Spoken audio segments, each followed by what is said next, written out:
बिस्मिल्लाहिर्रहमानिर्रहीम अस्सलाम वालेकुम hello everyone I hope you all are doing well. आज का जो हमारा टॉपिक है that's about importance of English और the beginnings of English.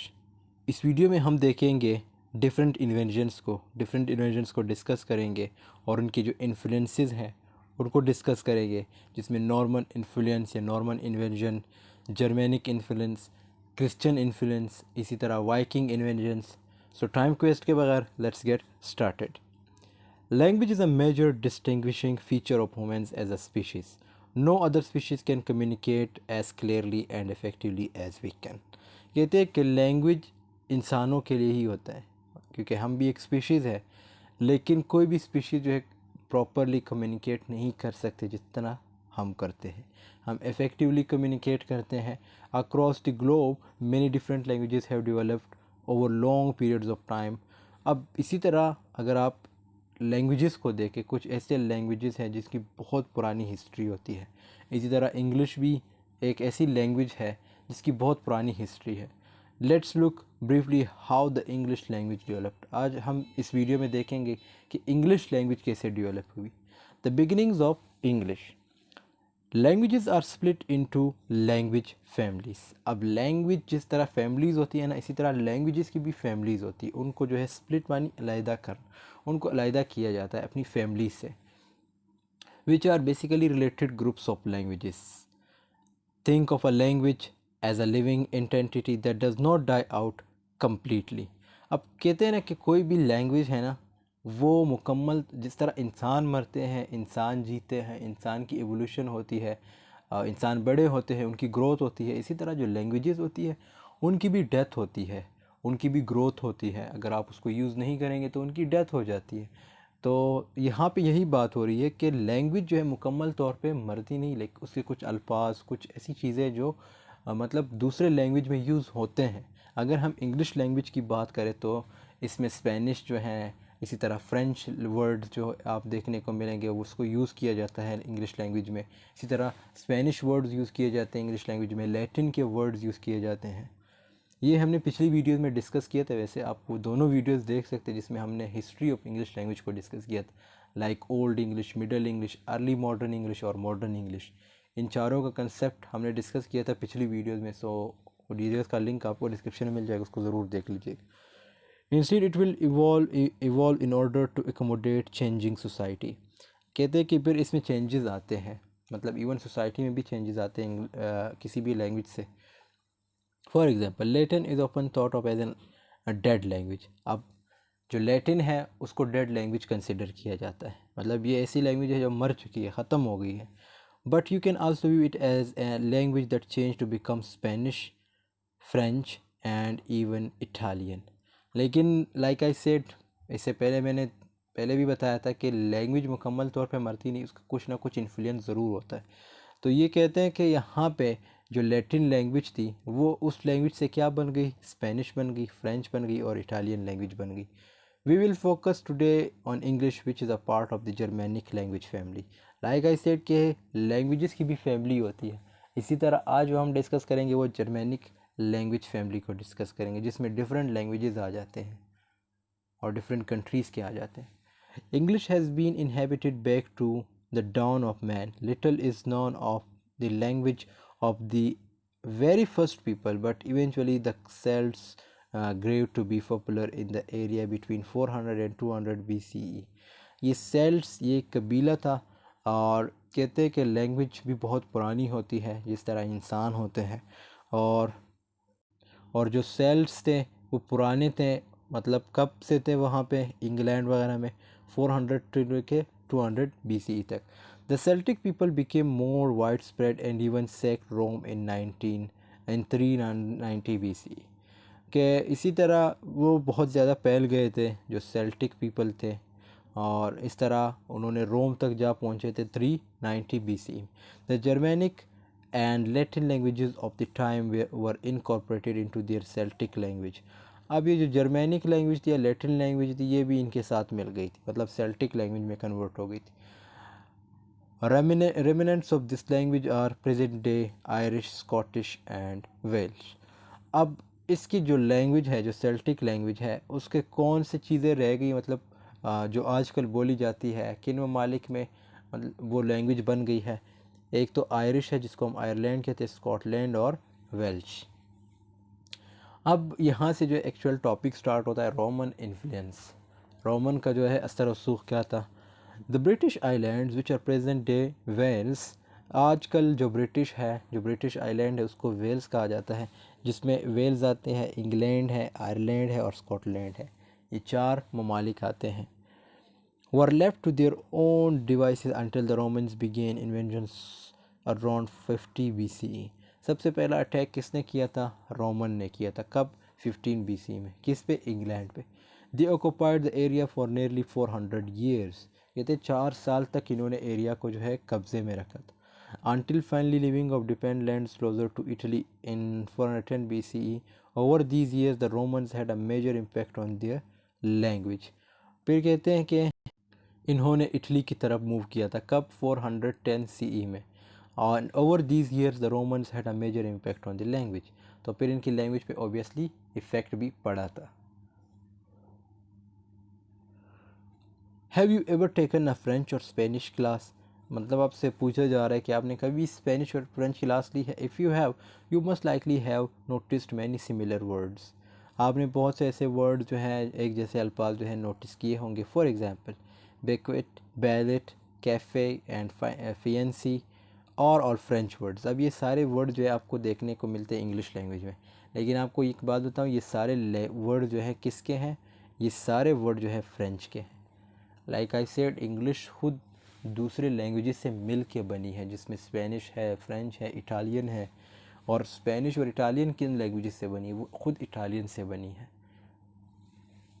We use in English, कहते हैं कि इसी अल्फाज को जो है हम इंग्लिश में यूज़ करते हैं। आल्सो एलिगेटर, एल्पका, बेरेटो एंड कॉइट और स्पेनिश ओरिजिन। अब ये जो वर्ड्स है ये भी इंग्लिश में यूज़ होते हैं, और ये किसके लैंग्वेज के वर्ड है? स्पेनिश ओरिजिन के हैं। Remember, French and Spanish are classified as Latin languages. अभी मैंने बात की कि फ़्रेंच और जो स्पेनिश है ये खुद इनकी जो दर्जाबंदी होती है, जो इनको क्लासिफाई किया जाता है किन लैंग्वेज में? लैटिन लैंग्वेजेस में। Whereas English is Germanic. English खुद एक जर्मैनिक लैंग्वेज है, जर्मैनिक फैमिली से है। The few hundred years of Roman occupation is just the beginning of the Latin influence on English. फिर उसके बाद है Germanic influence. You might be wondering, if the Latin languages had such an impact, then why is English classified as Germanic family? अगर आप कहते हो कि यार लैटिन लैंग्वेज जो है उस पर बहुत बड़ा इफ़ेक्ट पड़ा था, तभी वो ख़त्म हो गई थी, और उससे कौन सी लैंग्वेजेस बनी? जिसमें से स्पेनिश निकल आई, फ्रेंच निकल आई। और लेकिन आप ये बताएं इसकी दर्जाबंदी कैसे होगी कि जर्मैनिक लैंग्वेज जो है, जो इंग्लिश लैंग्वेज है वो उसको किस जर्मैनिक लैंग्वेज में उसको क्लासीफाई किया जाता है? The answer is that the main influence on English actually came from the Germanic tribes। अब ये important point है कि इंग्लिश पे जो है जो इन्फ्लुएंस पड़ा था वो किससे पड़ा था? जर्मैनिक ट्राइब से। हु सेटल्ड इन यूरोप, जो यूरोप में सेटल हुए थे। अब these languages include German, Dutch, Austrian and Swedish. अब ये जो जर्मन लैंग्वेज है ये इन ममालिक में बोली जाती है। डच में बोली जाती है, जर्मन में बोली जाती है, ऑस्ट्रियन में और स्वीडिश में बोली जाती है। तो इंग्लिश लैंग्वेज पे जो इफ़ेक्ट पड़ा था वो ओबियसली जर्मैनिक इन्फ्लुएंस का था। और जर्मन लैंग्वेज जो आजकल बोली जाती है, जो को ऑफिशियल बनी हुई है, वो किस ममालिक की है? जर्मन की है, डच की है, ऑस्ट्रियन की है और स्वीडिश की है। और इन पे जो अटैक हुए थे वो पहले ट्राइब्स थे, जिसमें तो Anglo Saxons and Jutes. Germanic invasions brought an in age with destruction and dark times. अब इससे एक डिस्ट्रक्शन भी हुई थी और डार्क टाइम्स, एक ऐसा टाइम मीन्स जो बिल्कुल जिसमें कुछ भी नहीं होता हो, उसको हम डार्क टाइम्स कहते हैं। The invasion began around 449 CE after the Romans had left the territory. जब रोमन ने जगह छोड़ दी तो फिर ये लोग आ गए थे। The Briton people had been dependent on the Romans for so long that they were not able to defend themselves from invading forces, the tribes and invaded were Anglo-Saxons and Jutes। मैंने यही बताया था कि जब England पे attack हुआ Norman के बाद, वो कौन थे दूसरे लोग? देखो ना, यहाँ पे जो है रोमन से स्टार्ट होता है। रोमन जब अटैक करते हैं फिर उसके बाद दूसरे जो लोग आते हैं वो कौन थे? दूसरे tribes, Anglo Saxons and Jutes, ये इंग्लैंड पे अटैक करते हैं। और ये कहाँ से थे, ये जर्मेनिक थे, मीन जर्मेनिक फैमिली से। Because of these tribes, the ancestors of Englishmen are classified as Anglo-Saxons. Even जो ओल्ड इंग्लिश है उसको Anglo-Saxon इंग्लिश भी कहा जाता है, क्योंकि इन्हीं की वजह से जो है इंग्लिश को थोड़ी बहुत प्रमोशन मिली थी, ये इन 3 ट्राइब्स की वजह से, Anglo-Saxons and Jutes. The Anglo-Saxon people pushed the Britons back towards present day Ireland. अब इन्होंने क्या किया, जो ब्रिटिशर्स थे उनको कहाँ भेज दिया, आयरलैंड की तरफ और स्कॉटलैंड की तरफ। This invention continued through the 5th century, और ये 5th सेंचुरी तक जारी रहा, 4 से लेके 5th तक या 6 तक जारी रहा। And by the 6th century to the all structure left by the Romans was shambles. The Germanic tribes had such an influence on the region that English is known as a Germanic language. तो फिर इस तरह जब obviously जब वहाँ पे कोई attack करता है तो उनका बहुत बड़ा इन्फ्लुएंस आप पे होता है। अब आपकी एग्जांपल में आपको एक एक्स्ट्रा एग्जांपल दे सकता हूँ। जैसे ये कॉलोनी थी एक वक्त में हमारे, मतलब ये पाकिस्तान, इंडिया, मतलब ये सारी कॉलोनीज़ बनी हुई थी, तो इनका बहुत बड़ा इफ़ेक्ट है, मतलब ये जो वेस्टर्न है उनका कल्चर का बहुत बड़ा इफ़ेक्ट है इस मुल्क पे। आज भी जो आप पैंट शर्ट पहनते हैं ये तो ऑब्वियसली आपका नहीं है, ये तो आप उनका कल्चर है, उनके कल्चर को आप एडॉप्ट कर रहे हो। इसी तरह इनकी लैंग्वेज इंग्लिश लैंग्वेज थी, तो एक लैंग्वेज इन्होंने कितनी फैला दी पूरी दुनिया में, आजकल यही लैंग्वेज बोली जाती है। सो सेम इनका भी इन्फेक्ट पड़ा था, ये क्या कहते हैं, जर्मनिक लैंग्वेजेस का। Christian influence. The first Romans brought Christianity to the Britons. अब कहते हैं कि रोमन अपने साथ क्या लेके आया था, कौन सा मज़हब लेके आया था, क्रिश्चियनिटी को। कहाँ पे, ब्रिटेन में, क्योंकि सबसे पहले लोग इन्हें यही थे जिन्होंने ब्रिटेन पे अटैक किया था और ब्रिटिशर्स खुद इन पे डिपेंडेंट थे। But after the Germanic invasion, लेकिन जर्मेनिक इन्वेजन के बाद religion almost completely died out, लेकिन ये मज़हब बिल्कुल ख़त्म हो गया था। In 597 CE people Gregory sent missionaries to the land to convert the people back to Christianity. अब मिशनरीज़ क्या कहते हैं, सिंपल वो लोग होते हैं जो दीन को प्रमोट करते हैं, दीन की तबलीग करते हैं, उसको हम क्या कहते हैं, मिशनरीज़। तो ये कहते हैं कि पॉप ग्रेगरियन ने क्या किया था, उसने मिशनरीज़ को सेंड किया था ताकि लोग वापस क्रिश्चियनिटी में कन्वर्ट हो सके। This happened without much resistance, but the pagan influence of the Germanic people can still be seen today. For example, the holiday Easter is named after the Germanic goddess Easter. लेकिन ये चीज़ चलो इनका ये जो काम था, मतलब ये जो पॉप के काम था, इसका थोड़ा बहुत मतलब इफ़ेक्ट भी पड़ा था, लोग शायद कन्वर्ट भी हुए थे वापस क्रिश्चियनिटी में। लेकिन आज भी जो है जो हॉलीडे मनाई जाती है वो ईस्टर, जिसने after the Germanic goddess Easter, देवी को कहा जाता है, गॉडेस का। सो ये कुछ ऐसी चीज़ें त्यौहारें हैं जो आज भी बनाई जाती है, लेकिन वो किसके त्यौहार थे, किसके फेस्टिवल्स थे, जर्मैनिक के, मीन जर्मन के। As this time the Latin alphabet was immediately incorporated into language, since it is the alphabet of Christianity. Before this time not much was written down due to little opportunities for education. अब इस वक्त जो है कहते हैं कि बहुत ज़्यादा नहीं लिखा गया था क्योंकि एजुकेशन की कमी थी। Now English began to be written down, और इंग्लिश जो है लोगों ने लिखना स्टार्ट किया, and words from the Latin language became much more common. और इसी तरह जो लैंग्वेज से इंग्लिश लैंग्वेज में जैसे जो वर्ड्स हैं वो ज़्यादातर लैटिन के हैं, फ्रेंच के हैं, स्पेनिश के हैं। With this education strengthened and a sort of intellectual movement began. इसी तरह एजुकेशन की एक किस्म की प्रमोशन होती गई। With this education be known as a lower class language, sorry यहाँ से before now English had been known as a lower class language, but with the education and writing it grew to be respected. कहते हैं कि जब उस वक्त English की शुरुआत हुई थी तो लोग इसको क्या कहते थे कि भाई ये तो लोअर क्लास लैंग्वेज है, मतलब लो क्लास, जो लोअर क्लास है उन लोगों की लैंग्वेज है। लेकिन फिर जब इस पे लोगों ने मतलब इसकी तालीम लेना स्टार्ट की और लोगों ने इस लैंग्वेज में लिखना स्टार्ट किया तो इसको रिस्पेक्ट मिलना स्टार्ट हो गई इस लैंग्वेज को। The Viking inventions. The next invading group was another Germanic groups, the Vikings. अब ये भी एक दूसरे जर्मैनिक ग्रुप था, द वाइकिंग्स। इन्होंने अटैक किया था किस पे, ब्रिटेन पे। These people came mostly from Danish Vikings. अब ये डैनिश वाइकिंग्स से आए थे 787 CE. The Vikings invaded from the north began to work their way towards the heart of the English society. इसी तरह इन्होंने नॉर्थ से आए थे और इन्होंने यहाँ पे मतलब ब्रिटेन में अटैक किया था and brought back a Germanic influence on English. और फिर इन्होंने जो है जो जर्मैनिक इन्फ्लुएंस थी इंग्लिश की वो ले आए हैं वापस, क्योंकि ये ख़ुद जर्मैनिक ग्रुप से थे। Over a few hundred years of fighting and changes in the throne, the Vikings were eventually defeated and an English king took control. फिर इनको शिकस्त हुई और इस तरह एक किंग था जिन्होंने कंट्रोल लिया। However, he died in 1066। इस तरह फिर उसकी डेथ होती है उस किंग की and created a weekend kingdom. और उसकी जो है उसने एक किंगडम क्रिएट की थी उस वक्त। This would set the stage for the Norman invention. और इस तरह फिर नॉर्मन इन्वेंशन जो है ये जो नेक्स्ट अटैक है वो जब होने वाली की थी तो इसके लिए इन्होंने मतलब अपने आप को तैयार रखा था। Normans. The Normans were group of Vikings who settled in northern France. अब ये नॉर्थर्न फ्रांस से नॉर्मन्स ख़ुद फ्रांस से आए थे, तब ये आ गए थे 10th सेंचुरी में। Over time they became established into French culture and language and eventually became a powerful force in Europe. अब इन्होंने वाइकिंग्स को निकाल दिया था, वाइकिंग्स को मतलब उनकी जो हुकूमत थी ब्रिटेन में वो ख़त्म कर दी। नॉर्मन्स कहाँ से थे?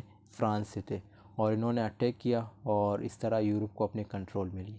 दे कंकर्ड इंग्लैंड इन 106। अब ये वहाँ पे मेंशन भी है कि 1066 में इन्होंने इंग्लैंड को फतह किया under William the Conqueror and establish the Norman dynasty. किसके अंडर थे? ये विलियम के अंडर थे, जो इनका हेड था। और इस तरह नॉर्मन डायनेस्टी जो है बरकरार रखी, which ruled England for several centuries. कुछ साल नहीं मतलब सेंचुरीज़ तक इंग्लैंड पे हुकूमत करते रहे। फिर उसके बाद आते हैं Mongols. The Mongol Empire was one of the largest empires in history. इनकी भी बहुत बड़ी हिस्ट्री है। Stretching from Eastern Europe to Asia. इन्होंने इवन एशिया तक अपने जो है पंजे जमाए थे। Led by Genghis Khan. इनको कौन लीड करता था? Genghis Khan. In the 12th and 13th century the Mongols conquered many lands and peoples. इसी तरह इन्होंने बहुत से ममालिक को जो है लाइक फतेह किया। इसी तरह लोगों को जो है जो इन्होंने बादशाहत बनाई थी उनकी बादशाहत ख़त्म कर दी, including parts of eastern Europe. Even जो ईस्टर्न यूरोप थे उनके भी। Crusaders. The Crusaders were a series of military expeditions launched by European Christians in the 12th, 11th, 12th and 13th centuries। अब ये इन्होंने स्टार्ट किया था ये क्रूसेडर का concept to capture the holy land from Muslim control. जो holy land थे मुस्लिम control में उनको वापस लेना। ये कब हुआ था? 11th, 12th और 13th सेंचुरी में। बहुत इंपॉर्टेंट पॉइंट है, ये MCQs वगैरह में पूछे जाते हैं।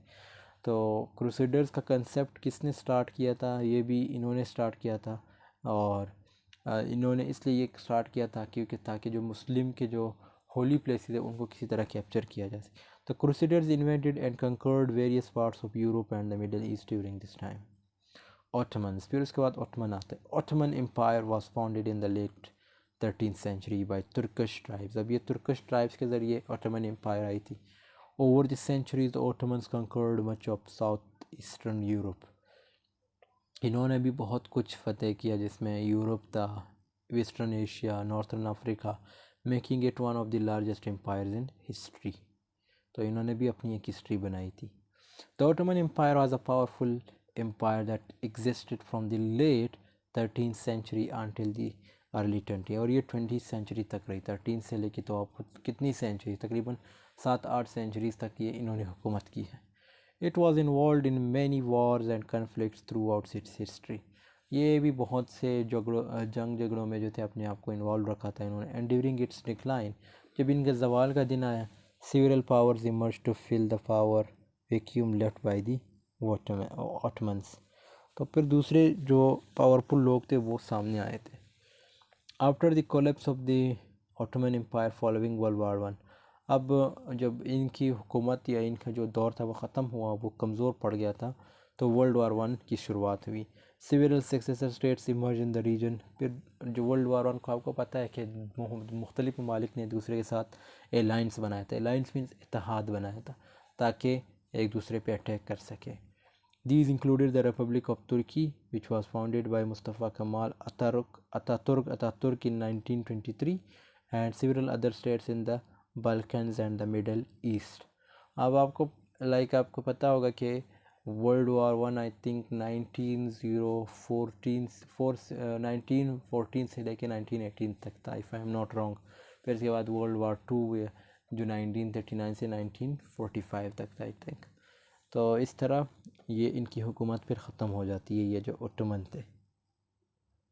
In addition to the emergence of successive states, several European powers also played a significant role in the post-Ottoman Empire. फिर उसके बाद post means बाद में, फिर post-Ottoman era जो है start हुआ. The British and French in particular were instrumental in shaping the political landscape of the region through this environment. अब ये इसका मतलब ये है कि भाई जब इनकी हुकूमत ख़त्म हो गई तो ये जो ब्रिटिश थे और फ्रेंच थे इन्होंने कॉलोनीज़ बनाना स्टार्ट किया। आपको पता है कि ब्रिटिश ने ज़्यादातर कॉलोनीज़ एशिया में बनाई थी और यूरोप में भी अपने साइड में भी बनाई थी, लेकिन इनका जो मेन पर्पस था वो एशिया था। इसी तरह फ्रेंच थे, उन्होंने भी बनाई थी, अफ्रीकन पे हुकूमत की इन्होंने। It's important to note that the Ottomans were not the last power to occupy the dominate the region. ये आपको पता होना चाहिए कि ओटोमन आखिरी लोग नहीं थे जिन्होंने जगह को कब्जे में लिया था। And the legacy of their empire countries to impact the political and cultural landscape of the Middle East and Balkans today. तो मतलब सिंपल इसका ये है कि भाई इनकी हुकूमत अभी भी ख़त्म नहीं हुई थी, मतलब ख़त्म नहीं हुई क्योंकि दूसरे लोग आते गए, जिसमें वर्ल्ड वॉर वन हुई है उसमें भी डिफरेंट लोगों ने इत्तेहाद बनाया था। तो एक पावर बन जाती है ना, मतलब जब डिफरेंट ममालिक अपने एक दूसरे के साथ इत्तेहाद बनाते हैं। So this was all about today's.